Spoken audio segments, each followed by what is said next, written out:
পুজোর আর বেশি দিন দেরি নেই, তাই কীভাবে রেডি হবেন তাড়াতাড়ি ভেবে নিন। আসসালামু আলাইকুম, আমি তাবাসসুমিতি, আর সবাইকে দুর্গা পূজার শুভেচ্ছা। তো দুর্গা পুজো নিয়ে আজকে লুক করছি, খুবই সিম্পল, খুবই গর্জিয়াস দেখতে, খুবই ইনোসেন্ট লাগবে তেমন একটা লুক নিয়ে আপনাদের সামনে হাজির হলাম। প্রথমে একটা ময়শ্চারাইজার দিয়েছি আমি। ময়শ্চারাইজার যাদের থাকবে না তারা অ্যালোভেরা জেলও দিতে পারো। সো আমি অ্যালোভেরা জেল নিয়েছি, আর অবশ্যই এই রোদে সানস্ক্রিনটা অবশ্যই তোমরা লাগাবে, স্কিপ করবে না। তারপরে আমি একটা হাইলাইটার প্রাইমার দিয়েছি, ওটা আমি মানে ক্যাপচার করতে ভুলে গিয়েছি। তারপর আমি একবারই আমার আইব্রোতে চলে গিয়েছি। আইব্রো করার পরে আমি একটা ট্রানজিশন কালার নিয়েছি চোখের জন্য, ব্রাউন কালারটার পরে আমি এখানে তারপরে একটু মেরুন কালার নিয়েছি। মানে আস্তে আস্তে আমি ডিপলি করছি।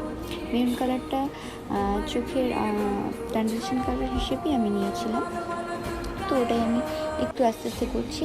এই যে এখানে ব্রাউন, তারপর হলো পার্পল নিয়ে আমি কালারটাকে করছি।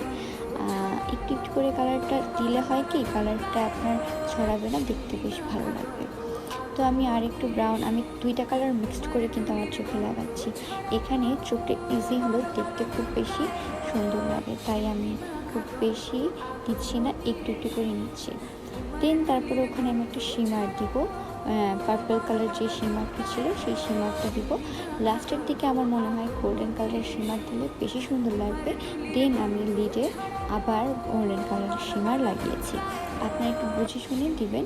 আমি ওটাকে মানে রেকর্ড করতে ভুলে গিয়েছিলাম, তাই আমার রেকর্ড করা হয়নি। তারপরে আমি আবার আমার হলো আউটারের দিকে আমি একটু ব্রাউন দিয়েছি, স্মোকি টাইপের একটা ওয়েভ রাখার চেষ্টা করেছি। মানে দুইটাই যেন থাকে, একটু ট্র্যাডিশনাল লুকও যেন থাকে আর একটু স্মার্টও যেন লাগে। তার জন্য আমি এই কালারগুলোকে মিক্সড আউট করে ব্লেন্ড করছি। দেন আমার এই কালারগুলোকে যখন ব্লেন্ড করা হবে তখন আমি একটু আইলাইনার লাগিয়ে নিব। দেন আমি একটা মুখের ফেসের লুকে চলে যাচ্ছি। এখানে একটা আমি হলো ল্যাকমির প্রাইমার ইউজ করছি। এটা একটু শিমারি, দেখতে বেশ সুন্দর, খুবই ভালো। এটা একটা ওয়াটারপ্রুফ ফেস দেয়, তারপর এটাকে গ্লোই একটা লুক দেয় মেকআপটা, তো এই জন্য আমি ইউজ করছি। তারপর দেখো আমার কি সফট একটা বেস ক্রিয়েট হয়ে গেল। তারপর ডাবল সাবনের ফাউন্ডেশনটা দিয়ে আমি ব্লেন্ড করব, অবশ্যই বিউটি ব্লেন্ডার দিয়ে ব্লেন্ড করব। আর হ্যাঁ, যত পারো পানি বেশি করে খাবা, কারণ গরম অনেক বেশি পুজোতে। আর ব্রণ মাস্ট বি সবার হবে, আমার হয়েছে। কোথাও মানে কোনো ওকেশনের সময় দেখবে ব্রণ বেশি হবে। ফেসের কথা আর কী বলবো, ফেসের যেভাবে আমরা ফেস করি সেভাবেই করবা। বেশি করে পানি খাবা, বেশি করে আর অল্প অল্প মেকআপ করার চেষ্টা করবা। বেশি মেকআপ করলে হয় কি, মুখটাতে কী লাগে, আর অনেকক্ষণ তোমরা করবা, এই জন্য হালকা মেকআপ করে যাওয়াটাই বেটার। সো আমি একটা ব্লাশ দিয়ে দিয়েছি, ব্লাশ মানে লিপস্টিক দিয়ে বেস করার পরে তারপর আমি কনসিলার আর ব্লাশ একসাথে মিক্সড করছি যেন দেখতে বেশ ভালো লাগে। হ্যাঁ, এটা থেকে হয় কি, একদম গ্লোই একটা লুক আসে, তাই আমি এটাকে করি। লিপস্টিক দিয়েই আমি করি, ব্লাশটা দিলে ভালো লাগে। তারপরে এখানে আমি হাইলাইটার পার্ট চলে আসছি। হাইলাইটারটাও আমি একটা আগে ব্রঞ্জিং করছি হাইলাইটার থেকে, প্যালেট থেকে, শিভানা প্যালেট থেকে। আসলে কি আমি না ভুলে যাচ্ছি কথা বলতে বলতে, একটা থেকে একটা বলছি।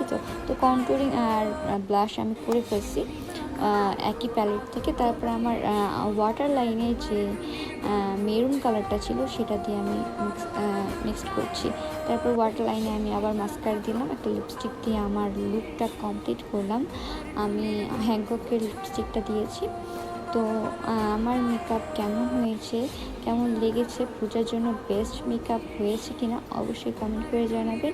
আর এটা পূজার স্পেশাল মেকআপ ছিল, খুবই ইজি অ্যান্ড ট্রিকি মেকআপ, খুবই গ্লোই। আর 24 ঘন্টা আপনাদের এই মেকআপ একদমই কিছু হবে না, একদম ওয়াটারপ্রুফ। তো আমার ভিডিও ভালো লাগলে লাইক, কমেন্ট, শেয়ার করে আমার পাশেই থাকবেন। আজকের মতো এইটুকুই, আল্লাহ হাফেজ।